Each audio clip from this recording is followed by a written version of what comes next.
Hello, welcome to Real Opinions. It's James here, and today I'm going to be talking about Rio I Love You, which is a sort of spiritual successor to Paris Je t'aime and New York I Love You.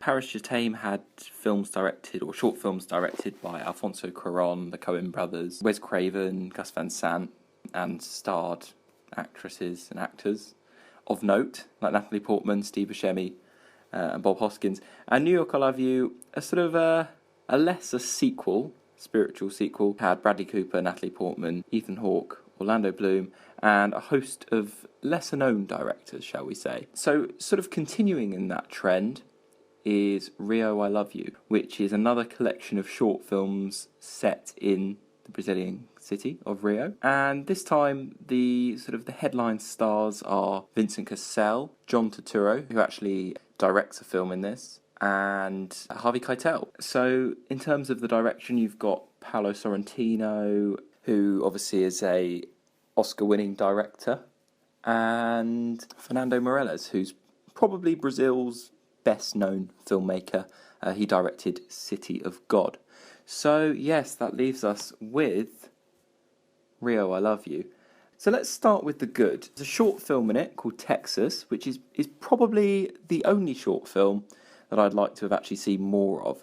I think that's kind of sort of the goal of a short film, really, is that it should leave you wanting more. The same can't really be said of any of the others, but I'll get on to that later. Texas, it's a short film about a boxer and a model who are both injured in a car crash, which the boxer is responsible for, and he's actually lost an arm, so he's a one-armed boxer. And it's quite compelling. Jason Isaacs also stars in it, so it adds a sort of bit of British clout to the film. But generally that is quite an enjoyable short film, so that is one of the rare positives. Harvey Keitel's fine.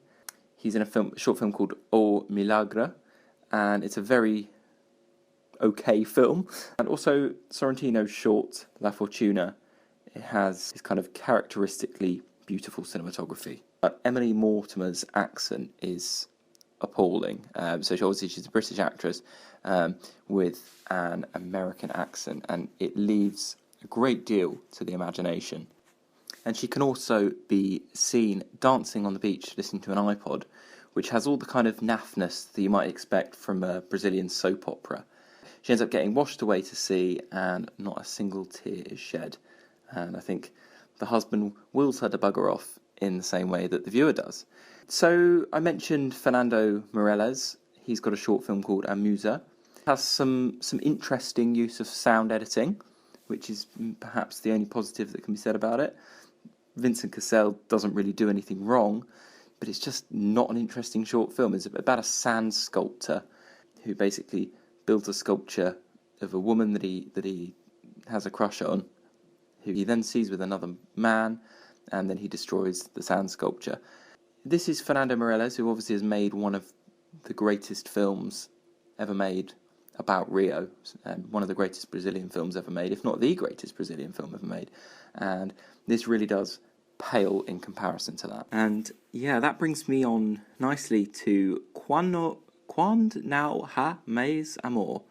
0 out of 10 for pronunciation there, which is the John Turturro directed short film, the star of Barton Fink. This isn't quite up there with his finest works. Basically, the narrative is a series of profound statements between a couple who are sort of bickering amongst each other, which then sort of fades into a French song, which has some equally profound lyrics, or shallow, profound lyrics, and that then becomes mimed by the actress of the short, and it's just pretty horrible. Probably one of the most sort of artistically competent pieces in the collection is Pas de Deux, which is a sort of a dance-based film, really, where two dancers are back projected onto a screen, and the camera cuts to behind the screen, where they're sort of arguing with each other and sort of rekindling their relationship, and they sort of exchange romantic words, and it's quite well done. But the same cannot be said for Inutil Paisagem, in which a film actor visits Brazil and climbs Sugarloaf Mountain It's very hammy and very unfunny. And it's also very tourist grabby. Now, I noted that the film was actually sort of funded by the Brazilian government and the Rio government, and sort of Brazilian tourism board, and that seems to be the sort of the central goal of these short films. There's another short film in which a man basically paraglides over Rio, and it's, well, probably the best bit of the film, really, in terms of the fact that there's no need for any kind of narrative to it. It's sort of saving grace. I think it probably was commissioned for the upcoming Rio Olympics, which is obviously this summer, and yeah, it's quite obvious. So all the shorts in themselves are fairly uninteresting, apart from those ones that I've stated, and it's actually very difficult to tell which film is actually which, where one finishes and another starts. It's all so indistinct that the sort of the fragmented form of it just makes it very difficult to tell what's going on. And, you know, I appreciate there's a language barrier there, but, you know, despite that, it's not great.